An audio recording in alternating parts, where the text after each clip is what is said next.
Hey guys, I'm here. We're going to be doing a little bit of a different stream today. We're going to be talking to Lunar about leveling up a tamer and setting up a guide so that you guys can help each other out, and it just helps you out with leveling the guides. So if you guys do have a question about anything, later on we will be doing a little question and answer so you guys can ask questions later on in the stream. Lunar, he's also another streamer, so definitely check him out sometime. And we'll be doing a different kind of stream today. So I'm here with Lunar. Hello. We're going to be talking about the different kinds of gear to level up, guys. So when we're leveling up a tamer, we use different kinds of gears. Everybody's talking about what kind of gear that they like and what kind of gear that I like personally. So today we're going to talk to Lunar and see what his opinions are about it. So, when I'm leveling up a tamer, I like to use the LunarLe set. It's a very good set. It runs the 6 AP, so I personally like running that set. It gives the extra AP so that when you're actually leveling up, you have more AP to level up. That's just my opinion about it. I really like that. I don't know what Lunar's opinion it is. Whatever.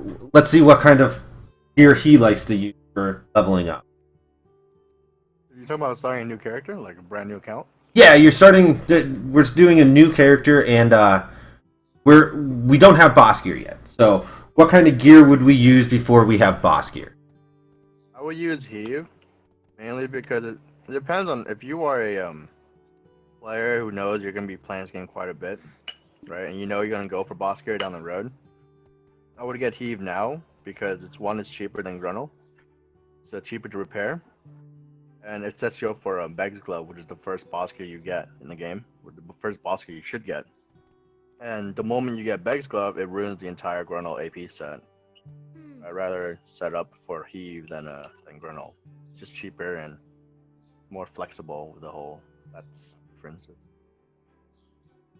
Okay, so he likes the Heave set because when he starts to get his Beg's Gloves, he wants to roll into the Beg's Gloves as soon as possible. I normally don't roll into the Beg's Gloves until I get my Gruntle, or my Gaiath Helm. That's just something how I normally do it.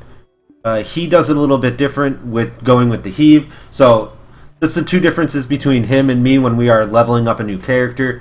Now we're going to talk about our weapons. When we're leveling up weapons, I used to be running the Uria weapon a lot when I was doing just leveling up my characters because it gave the extra damage to humans. Because when I was PvPing, that was a really good weapon. Now, since the Rosar set came out, I like running the Rosars because it just gives me a little bit more gem slots so I can average out my stats a lot easier. It's just my idea of a better weapon to use while I'm leveling up until I get to my Laverto or Arca. So that's my opinion about the weapons. Let's see what Lunar likes about what kind of weapons he likes. Oh wow, we're like very opposite ways level. I use the Uria now still because it's cheap and they always sell. Like there's always a plus 15 hanging around. You basically buy that until you hold it until you get Laverto. You should buy a pre-made duo or Pri Laverto because they always sell at minimum price. And once you buy that, you kind of just save it up until you get a Zarka down the road. You don't want to try Laverto necessarily because those have really bad resale value. So you want to stick to just Duo or Pri until you move into Zarka. But before that, I'd definitely go to Uria. There's a plus 15 Uria right now sitting on the market, versus like there isn't a plus 15 Rosar sitting on the market. It's just faster to get. I feel like the difference between Uria and Rosar is too minuscule because you're not gonna stick with it for long. You're just gonna be using this for like maybe a week at tops. So you get a Laverto. And then from there you just keep the Laverto until you move to Zarka down the road. Yeah, and one of the reasons why I use the Rosar is because I like to enchant my own gear.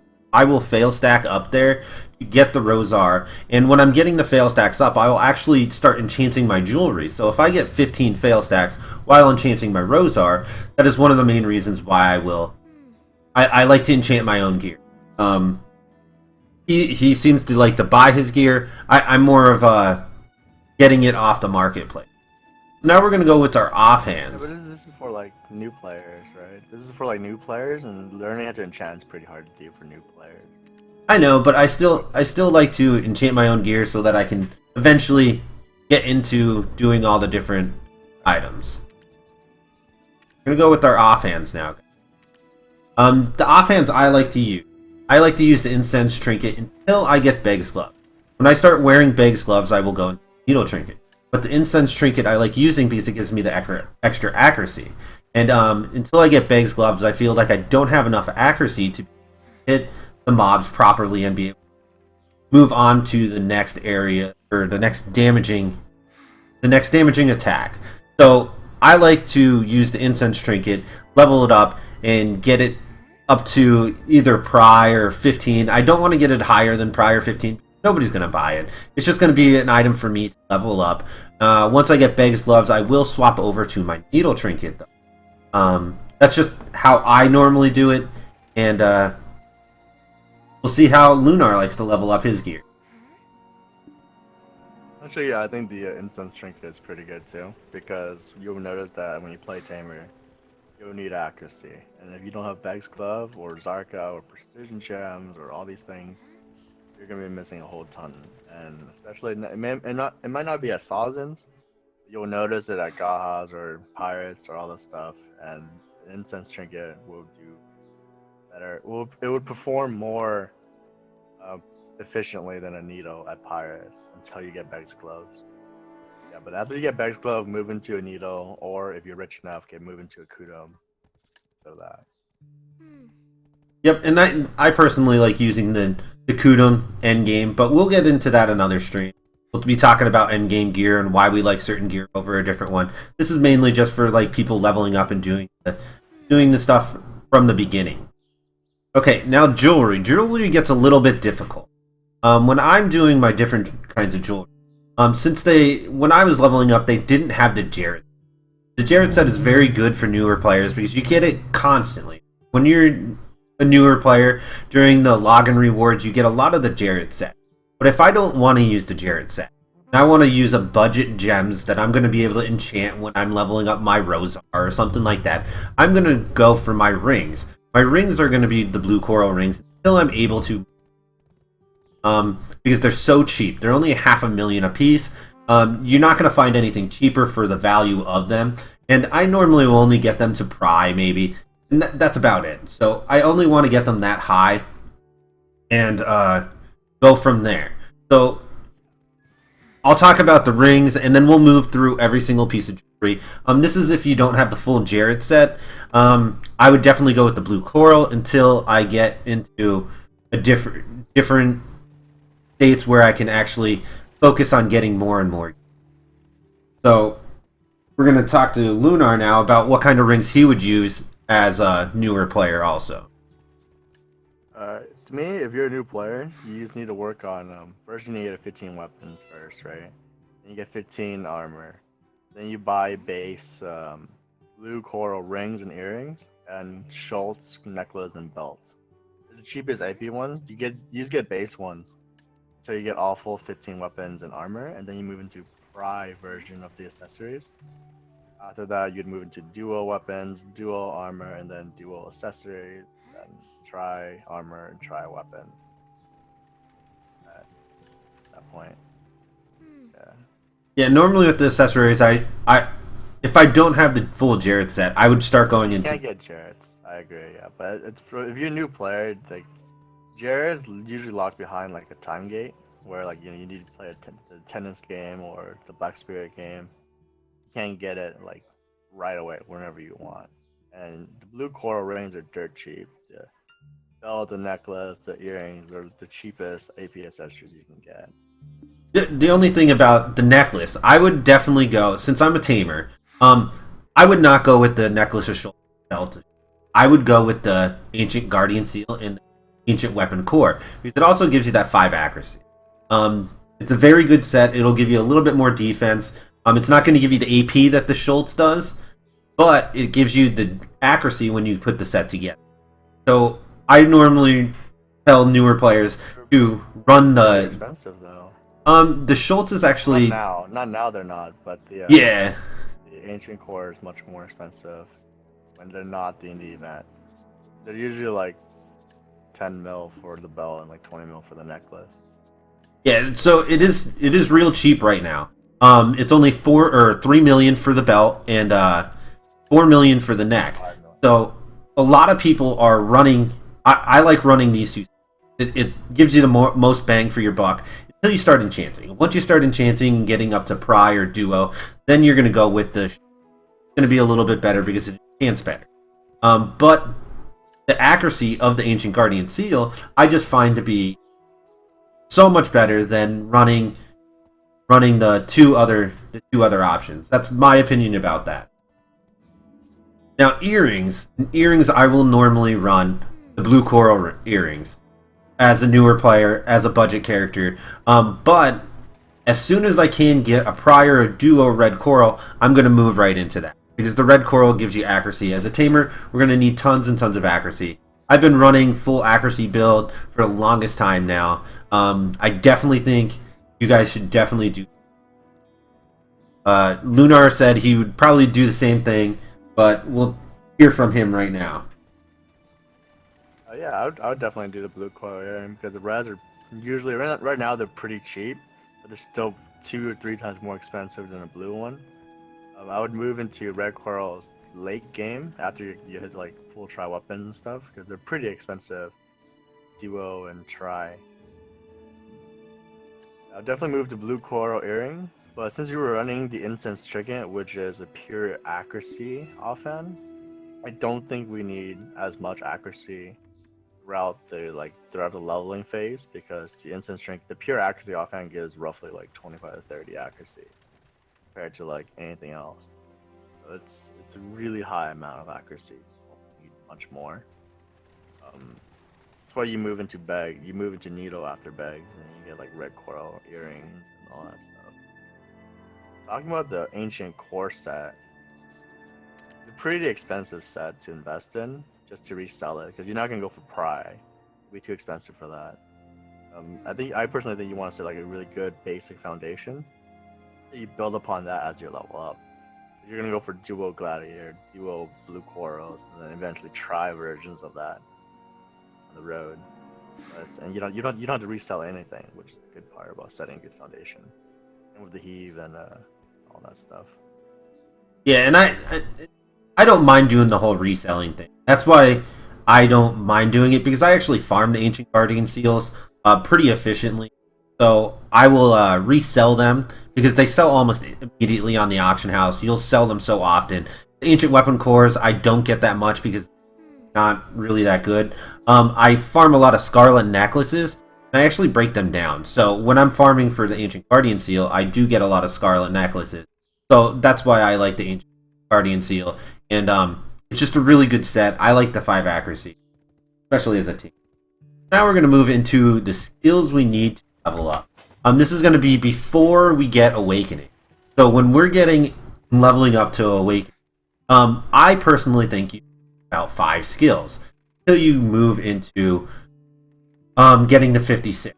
The 5 skills that I really recommend getting. I consider Bolt and Jolt 1 skill. So I'm going to count that as 1 skill. So when I say 5 skills, I'm talking about as Bolt and Jolt. I'm talking about your Summon Hiling. Your Summon Hiling is going to be amazing. You're going to get the extra mobs that the Hiling actually brings in. And when I'm PvEing, I always put him on defense. So I will always keep him on my side. I won't have him attacking. Because what I'm trying to do is stack the mobs up properly. So I'm going to keep him on defensive while when I'm in PvP. When I start PvP, I will turn him into attack. So that's the differences when I'm grinding and when I'm not grinding. So I want to have him defensively so he's not out there attacking different mobs. I want the mobs to stack up so that I can kill them easier. I'll also get the Absorb Hiling. This one is probably the least important one to get when you're leveling up. It's still very good because the buff is just amazing once you start leveling it up. Then I will start getting my Bolt and Jolt. Bolt and Jolt is just a really, really good skill. It's probably the best damaging skill while you're leveling up. I just love how it works out, and it's my main damaging skill in Bolt in pre-awakening before I hit 50. Then I will also get level 1 Trample. The level 1 Trample is for the combo chain that I'm going to be doing. So I will get level 1 Trample just because it will knock down the targets after I do my Bolt and Jolt. And then I will move into my Whiplash. Whiplash is going to be one of your main damaging skills when you start out getting into your damaging phase. So you're going to Bolt, Jolt, Trample, and Whiplash. But you actually get a 1.5 multiplier when you have them knocked down. So what you're going to do is you're going to do your Bolt, Jolt, Trample them, and Whiplash. That combo normally does pretty good to clear mobs, and you'll be able to level to 50 pretty easy. That's my opinion on the skills that I need for leveling up. You also need to do your Black Spirit quest, because eventually when you do your Black Spirit quest, you get the Legendary Beast Power. That quest comes around level 14-ish, something like that, and you can get that skill. So those are the skills that I think you need pre-awakening before you get your awakening skills. So, Lunar, what skills do you think you need for pre-awakening before you hit level 50? I would just use Bolt, Jolt, LP, Legendary Beast Power, just Bolt, Jolt. I would use Flash add-on for MP recovery, and of course Trample. Basically, well, you can get away with just spamming Bolt, Jolt from like 50 to 56. Tamer.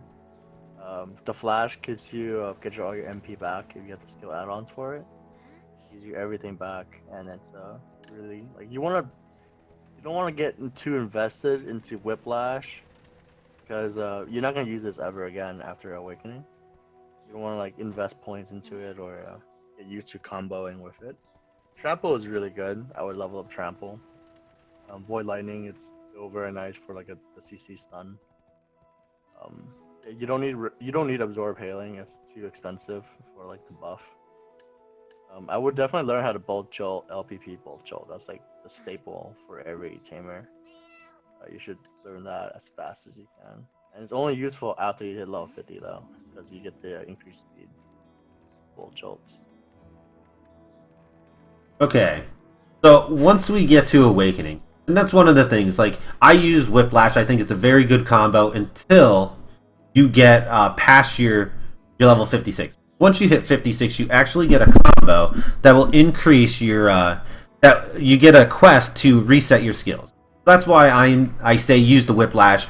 At level 56, you'll get the quest to reset your skills. So once you reset your skills, you don't need Whiplash anymore.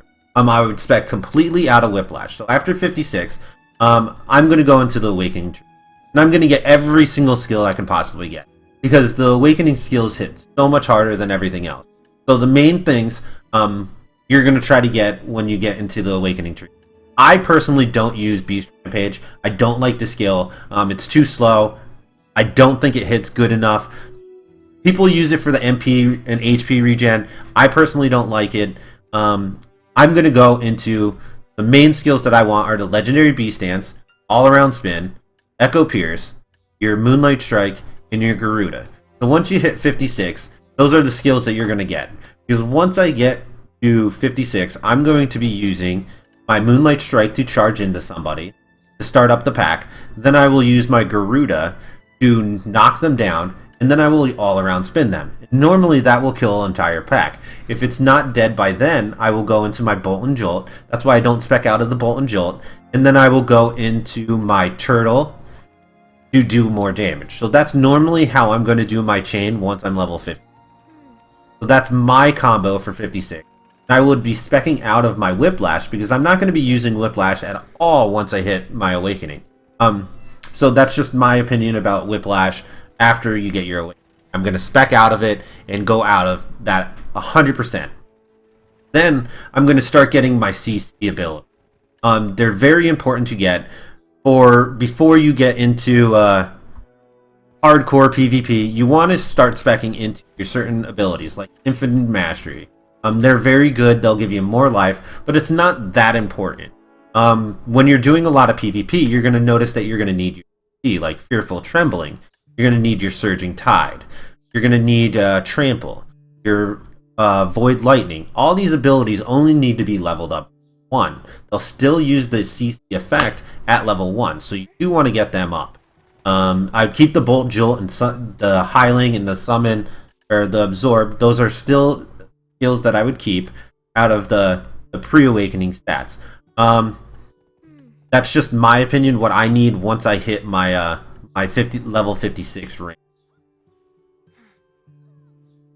So let's see what Lunar likes to use.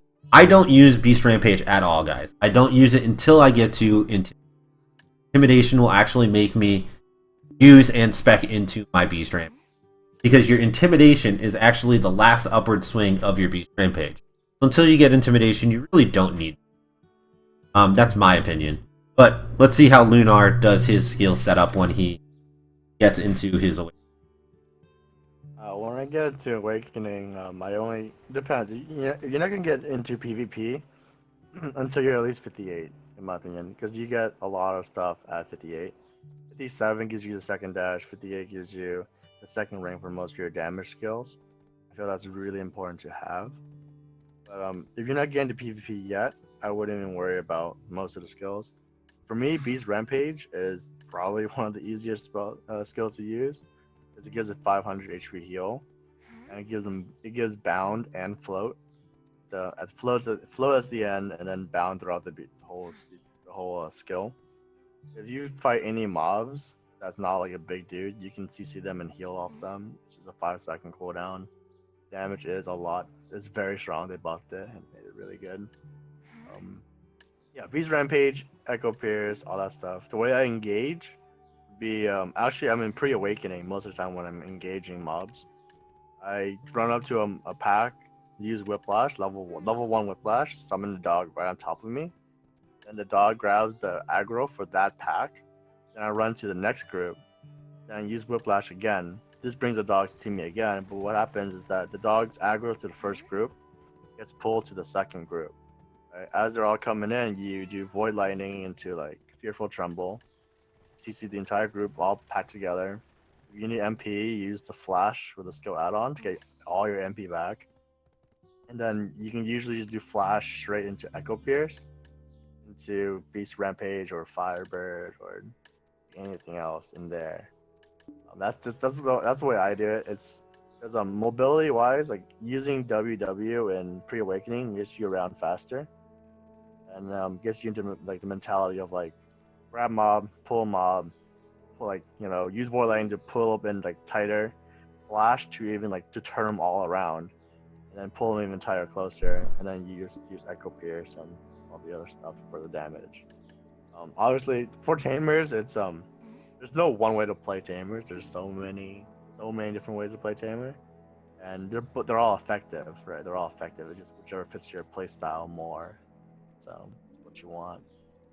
For example, he does activity doesn't use like Void Lightning or pre-awakening most of the time, and I do, and we're both like level 60 plus Tamers, So obviously we're doing something right, even though we're doing different things.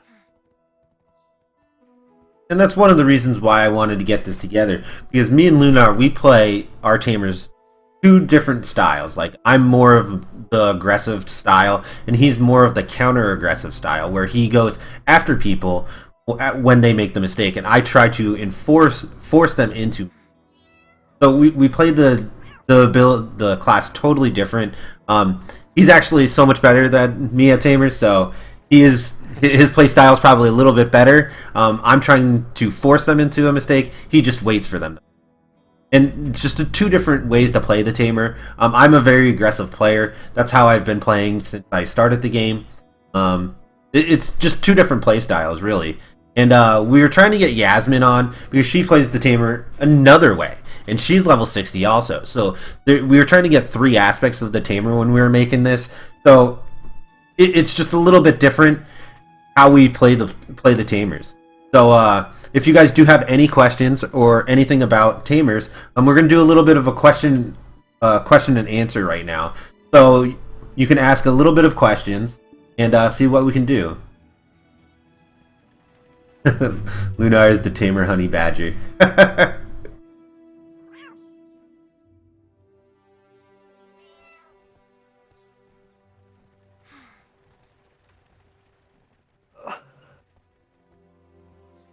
Yeah, that's why I did say Lunar is more of a passive-aggressive person, because he can be aggressive or he can be waiting for you to make your mistake. It's just the way he plays. He plays totally different than I do. It's a lot of fun. But guys, if there's no questions, please check me and Lunar out on Twitch. He's LunarLe on Twitch. Check him out. He does stream every day or every other day. Check him out. I'm Bedlam Activity, and definitely check me out on Twitch. Thanks for watching, and I'll see you next time. They want to see you combat.